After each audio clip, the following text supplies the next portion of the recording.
نوی کورونا ویروس څومره خطرناک دی؟ چین کې نوی ویروس پیدا شوی چې تر دا مهال یې 18 کسان وژلي دي. چینایي چارواکو له خپلو وګړو غوښتي د دې ویروس د خپرېدو ځای ووهان ښار ته لاړ نه شي او د همدې ښار استوګنو ته یې ویلي دي چې په خپل ښار کې قرار کینی. تر اوسه 500 څخه زیات کسان په دې ویروس اخته شوي دي. پر چین سربیره تایلند، جنوبي کوریا، جاپان، تایوان، استرالیا او امریکا کې هم د دې ویروس ځینې پیښې لیدل شوي دي. د نړیوالې روغتیا پوهان دا ارزوي چې دا نوې ناروغۍ په نړیواله کچه ګواښ دی او د پراختیا چټکتیا یې دومره ده چې بیړنی حالت اعلان او نړیوال سفرونه محدود کړي. ووهان کې سخت تدبیرونه نیول شوي دي. د چین ووهان ښار نږدې 9 میلیونه وګړي لري او د دې ناروغۍ د خپرېدو د مخنیوي لپاره ترانسپورت بندوي. دا ونې چې میلیونونه چینایان د نوي سپوږمیز کال درشل کې په چکر ځي، د دې ښار اوسیدونکو ته سپارښتنه شوې ده چې کوم ځای ته ونه خوځېږي. دې ښار ته د مسافرو د تلو په مخ هوایي ډګرونه او د اورګاډو تمځایونه هم تړل شوي دي. د بسونو، میترو، کښتیو او نورو ترانسپورتي وسیلو شبکې هم نن په ځایي وخت 10 بجې تړل کیږي. د ووهان له اوسیدونکو غوښتل شوي چې په غونډو کې ګډون ونه کړي او عمومي غونډې خورا ډېرې کمې کړي. په نوي وایروس څومره پوهیږو؟ د چین او روغتیا نړیوالې ادارې لابراتوریو کې په دې ویروس د اخته کسانو معاینې شوي او پوهانو دا ویروس د کورونا ویروس د کورنۍ بللی دی. تر اوسه د کورونا ویروس 6 ډولونه موندل شوي او وروستی هم 7 دی. دا ویروس د ویروسونو د هغې سترې کورنۍ غړی دی چې له عادي زکام نیولې د سارس په څیر ناروغۍ عامل هم پکې راځي. سارس په 2002 کال په چین کې له 8,000 ډیر کسان ونیول چې پکې 240 تنه مړه شول. څېړنې ښیي چې دا نوی ویروس هم له سارس ویروس سره ډیر ورته والی لري.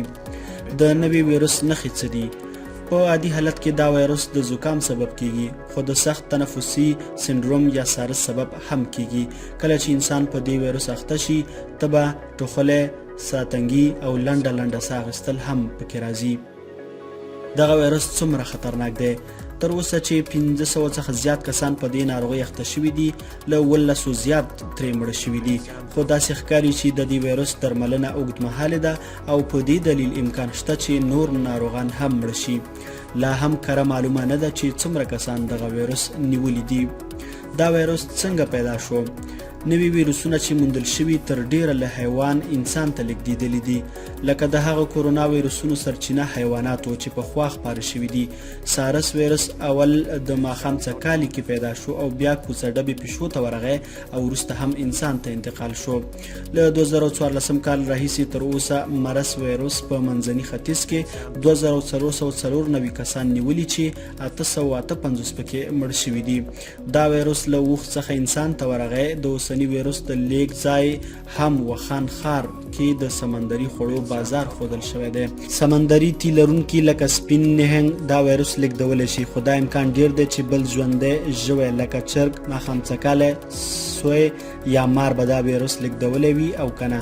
د تیر کال د ډسمبر په لومړیو کې چې دا ویروس په انسان کې وپیژندل شو، نو چینایي چارواکو وویل دا ویروس له انسان بل انسان ته نه ځي.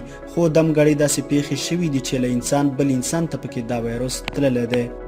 سارس ویروس له انسان ته ځي، خو مرس ویروس په سختۍ له یو انسان بل ته ځي او یوازینۍ لاره یې نیغ تماس دی. نوی ویروس د سږو د پړسوب سبب کیږي، پرنجی هم لري او ښایي له همدې لارې هم لاړ شي. دا موضوع هم ډیره مهمه ده چې کوم خلک له دې ویروس ډیر اغیزمنېږي. لا هم معلومه نه ده چې دا ویروس له لیږد وروسته په کومه دوره کې د پړسوب سبب کیږي، بدن کې له نښو ښکاره کېدو مخکې یا چې سختې نښې ښکاره شي. دغه ویروس څومره زر خپریږي؟ داسې ښکاري چې په یوه اونۍ کې له 40 تر 440 کسان په دې ویروس اخته شوي دي. په حقیقت کې په دې ویروس نوي اخته شوي کسان لا څو ورځې مخکې پرې اخته شوي وو، خو وروسته وپېژندل شول. د دې ویروس د ودې د اندازې معلومولو کم معلومات شته دي، خو متخصصان په دې باوري دي چې ښایي تر دې لا ډیر کسان په دې ویروس اخته شوي وي.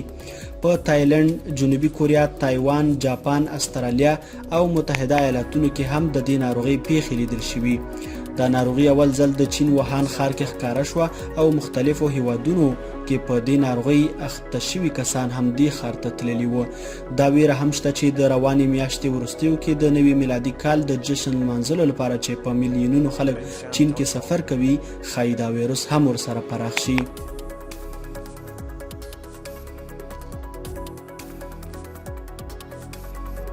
ویروسونه تل بدلون او خوځښت کوي خو معلومه نه ده چې دوی څنګه بدلیږي. د کورونا ویروس کورنۍ تل له حیواني ډول او نورو ډولونو ته بدله شوې ده.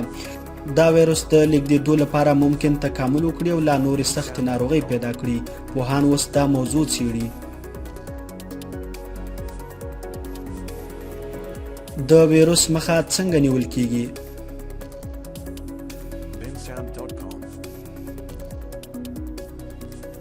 د دې ویروس واکسین نشته.